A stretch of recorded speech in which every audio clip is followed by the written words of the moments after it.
स्वागत है आपका ज्ञानोदय पॉडकास्ट में। आज हम रॉबर्ट कियोसाकी की दुनिया भर में मशहूर किताब रिच डैड पुअर डैड के पन्ने पलट रहे हैं। ये किताब सिर्फ पैसे कमाने के बारे में नहीं है, बल्कि पैसे की सोच बदलने के बारे में ज़्यादा है। हमारे पास इसके कुछ खास अंश हैं जिन पर आज हम बारीकी से बात करेंगे। इसकी कहानी घूमती है दो पिताओं के इर्द गिर्द। एक है पुअर डैड, पढ़े लिखे अच्छी सरकारी नौकरी वाले जो सुरक्षा और तनख्वाह को सबसे ऊपर रखते थे। हाँ। और दूसरे रिच डैड जो 8वीं पास थे पर बिजनेस और निवेश के कह सकते हैं माहिर थे। उन्होंने सिखाया कि पैसा आपके लिए कैसे काम कर सकता है। बिल्कुल, और यहीं से पैसों को लेकर दो बिल्कुल अलग दुनियाएं खुलती हैं।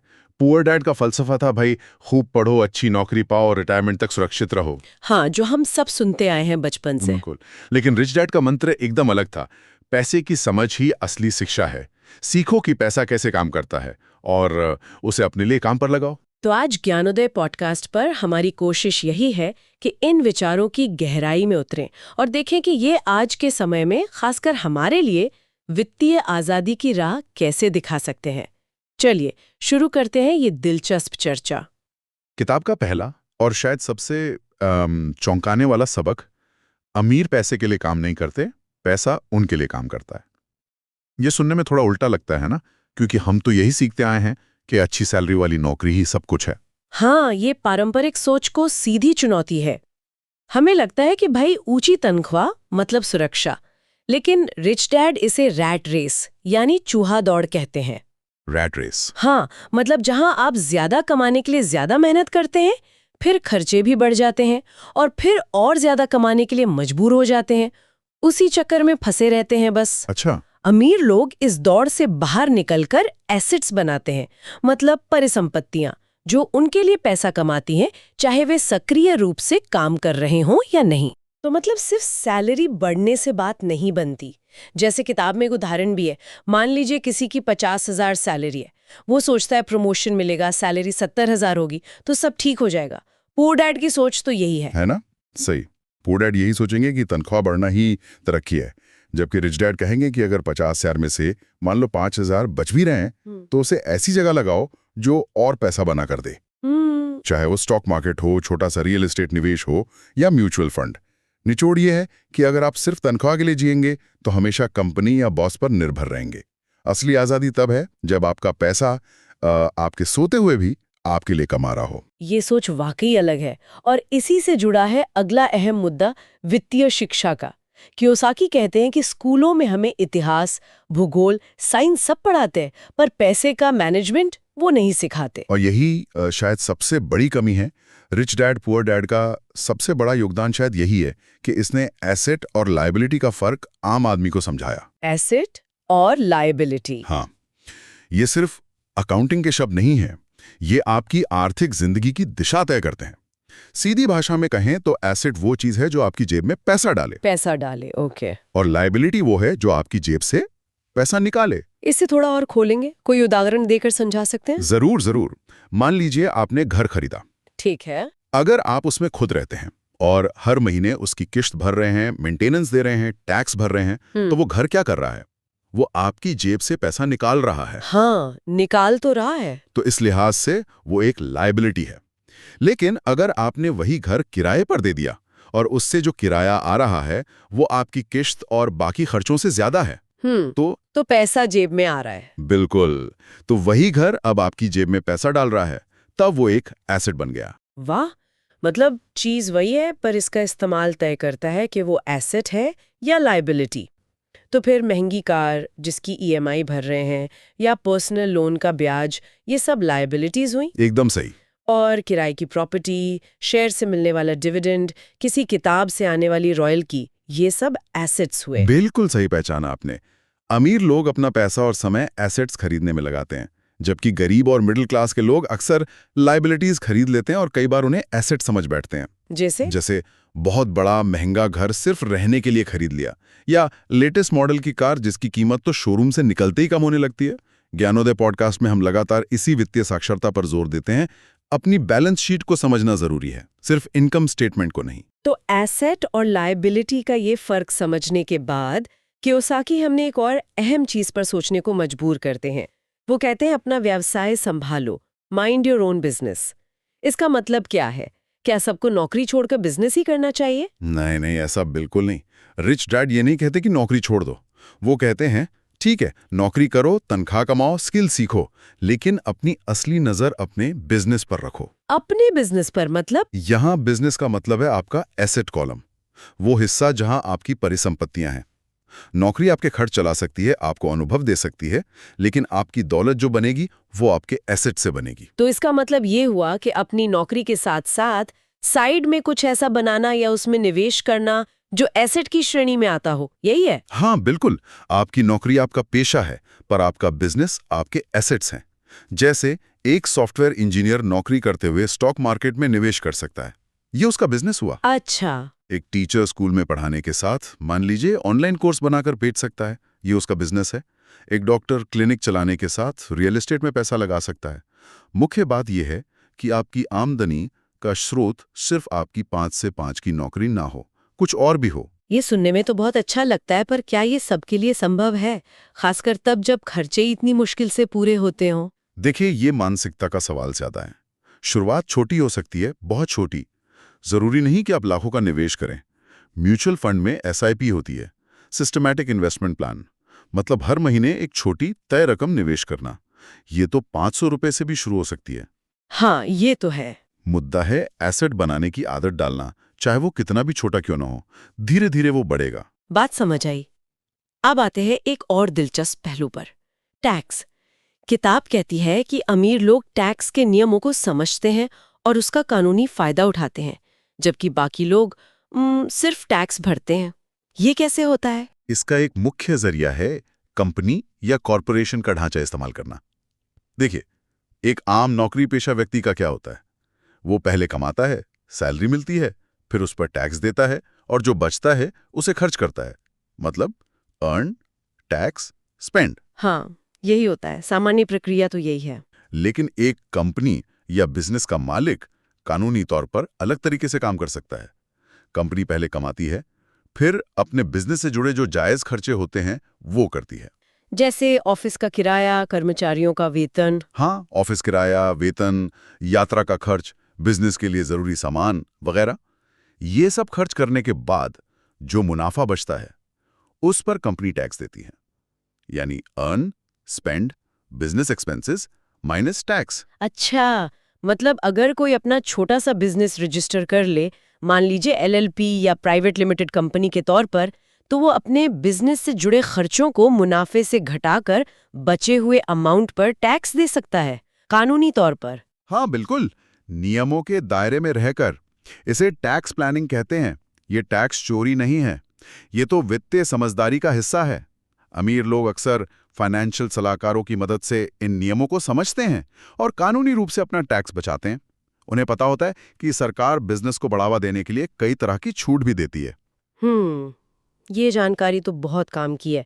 मतलब सिस्टम को समझना बहुत जरूरी है, और समझने के लिए चाहिए वित्तीय बुद्धि, यानी फाइनेंशियल इंटेलिजेंस। कियोसाकी कहते हैं पैसा कमाना किस्मत नहीं, इसी बुद्धि का खेल है। बिल्कुल, और ये फाइनेंशियल इंटेलिजेंस वो कहते हैं 4 मुख्य स्तंभों पर टिकी है। 4 स्तंभ कौन कौन से? पहला, अकाउंटिंग, मतलब हिसाब किताब समझना, फाइनेंशियल स्टेटमेंट पढ़ना, अपनी आय, व्यय, एसेट्स, लायबिलिटीज का ट्रैक रखना। दूसरा, इन्वेस्टिंग, यानी निवेश की कला और विज्ञान, पैसा कहाँ लगाना है, कैसे लगाना है, कितना रिस्क लेना है, ये सब। तीसरा, मार्केट्स की समझ, बाजार कैसे काम करता है, डिमांड और सप्लाई का खेल क्या है, कब खरीदना सही है, कब बेचना। और चौथे, कानून की जानकारी, मतलब टैक्स के नियम, कंपनी लॉ, कॉन्ट्रैक्ट्स वगैरह की बेसिक समझ होनी चाहिए। और जिसके पास ये चारों की समझ होती है, वो उन मौकों को देख पाता है जिन्हें शायद दूसरे लोग नहीं देख पाते। जैसे आपने कहा, जब शेयर बाजार गिरता है तो ज्यादातर लोग डर जाते हैं, पर समझदार निवेशक इसे सस्ते में खरीदने का मौका समझता है। एकदम सही। वित्तीय बुद्धि आपको डर पर काबू पाने और तर्क के आधार पर फैसले लेने में मदद करती है। अवसर हमेशा होते हैं, बाजार में उतार चढ़ाव तो आते ही रहते हैं, बस उन्हें पहचानने और उन पर एक्शन लेने के लिए ज्ञान और हाँ, थोड़ा साहस भी चाहिए। साहस की बात आई तो एक और महत्वपूर्ण सबक याद आता है किताब का, सीखने के लिए काम करो, पैसे के लिए नहीं। इसका मतलब है कि सैलरी से ज्यादा स्किल्स पर ध्यान दो, कौन सी स्किल्स हैं जो सबसे जरूरी हैं इस हिसाब से? रिच डैड कुछ खास स्किल्स पर बहुत जोर देते हैं जो आपको अमीर बनने में मदद करती हैं, चाहे आप किसी भी फील्ड में क्यों ना हो। जैसे कि? सबसे पहले सेल्स और मार्केटिंग, यानी बेचना सीखना। चाहे आप कोई प्रोडक्ट बेच रहे हों, सर्विस बेच रहे हों या खुद अपने आइडिया को किसी को बेच रहे हों, अगर आप बेच नहीं सकते तो पैसा कमाना बहुत मुश्किल है। फिर है कम्युनिकेशन स्किल्स, अच्छा लिखना, बोलना, मोलभाव करना। पीपल मैनेजमेंट या लीडरशिप, लोगों को साथ लेकर चलना, टीम बनाना, उन्हें प्रेरित करना, ये बहुत जरूरी है। और जाहिर है फाइनेंशियल मैनेजमेंट, पैसे का हिसाब किताब रखना, बजट बनाना, निवेश की योजना बनाना, ये सब। और कमाल की बात यह है कि ये स्किल्स अकेले काम नहीं करती, मिलकर ज्यादा असर डालती हैं। जैसे किताब में शायद उदाहरण था, कोई बहुत अच्छा शेफ है पर उसे मार्केटिंग नहीं आती, तो शायद वो एक छोटे रेस्टोरेंट तक ही सीमित रह जाए। बिल्कुल। लेकिन अगर वही शेफ मार्केटिंग और मैनेजमेंट भी सीख ले तो हो सकता है वो रेस्टोरेंट की पूरी चेन खड़ी कर दे। यही सार है। इसलिए कियोसाकी सलाह देते हैं कि आप ऐसी नौकरी या ऐसा प्रोजेक्ट चुनें जहां आपको ये स्किल सीखने का मौका मिले, भले ही शुरू में पैसा थोड़ा कम क्यों ना मिल रहा हो। लॉन्ग टर्म में ये स्किल्स आपकी कमाई की क्षमता को कई गुना बढ़ा देंगे। ये सब सुनने में तो बहुत अच्छा और लॉजिकल लगता है, लेकिन असल जिंदगी में अमीर बनने की राह इतनी सीधी नहीं होती। बहुत सी रुकावटें आती हैं। किताब में कुछ बड़ी बाधाओं का भी जिक्र है शायद। हाँ, बिल्कुल। 5 मुख्य मानसिक बाधाएं बताई गई हैं जो लोगों को आगे बढ़ने से रोकती हैं, और ये जानना बहुत जरूरी है ताकि हम इन्हें पहचान सकें और इनसे निपट सकें। कौन सी है वो 5 बाधाएं? पहली और सबसे बड़ी है डर, फियर, पैसा खोने का डर। अगर निवेश किया और डूब गया तो ये सोच हमें एक्शन लेने से ही रोक देती है। हाँ, ये डर तो बहुत स्वाभाविक है। किसे नहीं लगता पैसा खोने से डर? बिल्कुल स्वाभाविक है, लेकिन रिच डैड का नजरिया है कि हारना या पैसा खोना ये सफलता की प्रक्रिया का हिस्सा है। ऐसा कोई अमीर आदमी नहीं है जिसने कभी पैसा ना खोया हो। जरूरी ये है कि वो हार से सीखते हैं और फिर से कोशिश करते हैं।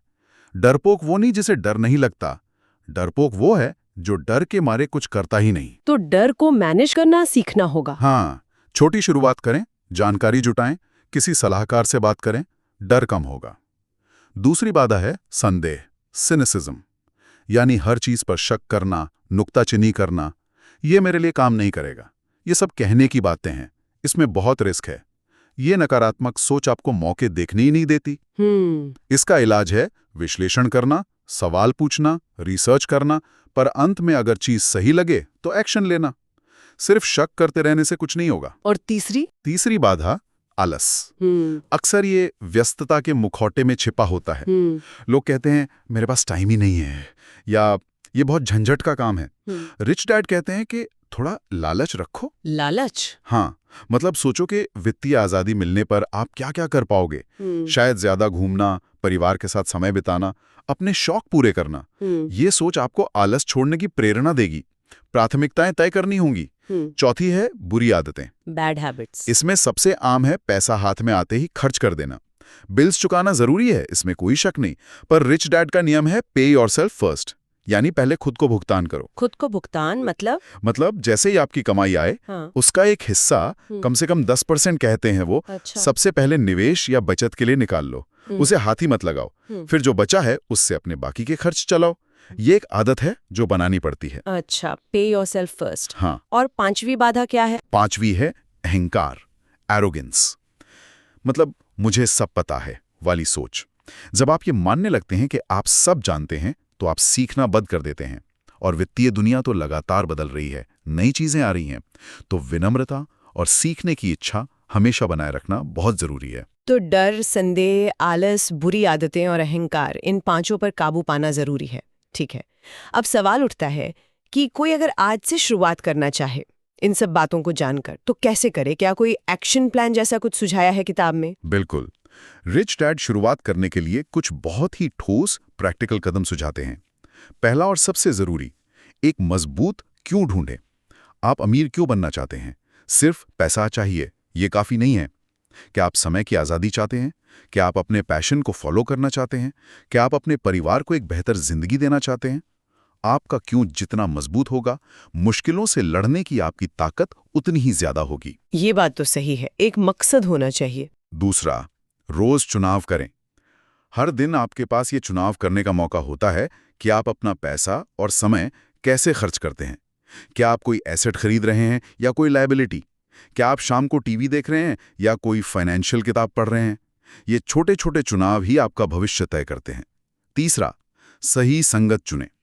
ऐसे लोगों के साथ रहें जो आपको प्रेरित करते हैं, जिनकी सोच सकारात्मक है, जो पैसों के बारे में खुलकर बात करते हैं। उन लोगों से थोड़ी दूरी बनाएं जो हमेशा नकारात्मक रहते हैं या हर चीज पर संदेह करते हैं। माहौल का असर तो पड़ता है। बिल्कुल। चौथा, एक विषय में महारत हासिल करें, फिर दूसरा सीखें। तेजी से सीखें, किताबें पढ़ें, सेमिनार अटेंड करें, ज्ञानोदय पॉडकास्ट जैसे संसाधन सुनें। वित्तीय ज्ञान कोई मंजिल नहीं, ये एक सतत प्रक्रिया है, सीखते रहना होगा। पांचवा, खुद को पहले भुगतान करें। ये नियम बना लें, आय का एक हिस्सा सबसे पहले निवेश करें, उसके बाद ही खर्च करें। छठा, अपने सलाहकारों को अच्छा भुगतान करें। अच्छे वकील, अकाउंटेंट, ब्रोकर आपकी दौलत बनाने में आपकी मदद करते हैं। उनकी फीस को खर्च नहीं बल्कि एक निवेश समझें। वो आपको गलतियों से बचा सकते हैं। ये अच्छा पॉइंट है। आपका पैसा आपके लिए और पैसा कमाएगा। आठवां, एसेट से लग्जरी खरीदें। महंगी चीजें, शौक की चीजें तब खरीदें जब आपके एसेट्स इतनी इनकम देने लगें कि आप उनसे वो चीज आसानी से खरीद सकें। अपनी मेहनत की कमाई या कर्ज लेकर लग्जरी खरीदना समझदारी नहीं है। नौवां, हीरोज चुनें। ऐसे सफल निवेशक या उद्यमी ढूंढें जिनसे आप प्रेरणा ले सकें। उनकी कहानियां पढ़ें, उनकी रणनीतियां समझने की कोशिश करें। और 10वां, सिखाएं और आप सीखेंगे। जब आप किसी और को कोई कॉन्सेप्ट सिखाते हैं तो आपकी अपनी समझ और भी ज्यादा गहरी होती है। वाह, ये तो एक पूरा फ्रेमवर्क मिल गया। 10 कदम।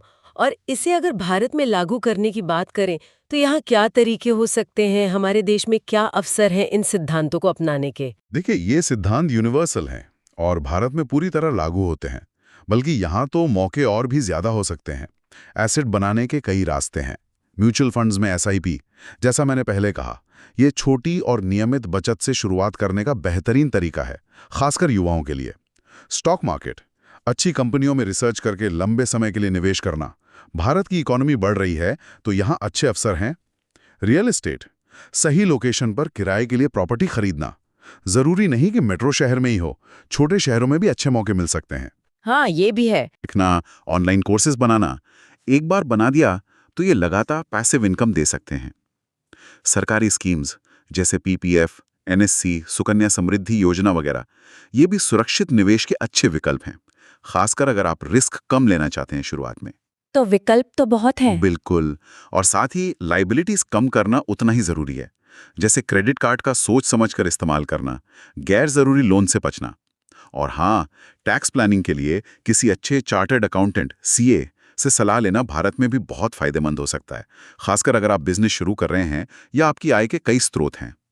ज्ञानोदय पॉडकास्ट पर हम इनमें से कई विषयों पर, जैसे एसआईपी या टैक्स प्लानिंग पर विस्तार से चर्चा करते रहते हैं। तो कुल मिलाकर रिच डैड पुअर डैड हमें यही सिखाती है कि अमीर बनना सिर्फ ज्यादा पैसा कमाने का नाम नहीं है, बल्कि ये पैसे के बारे में अपनी पूरी सोच, अपनी मानसिकता बदलने के बारे में है।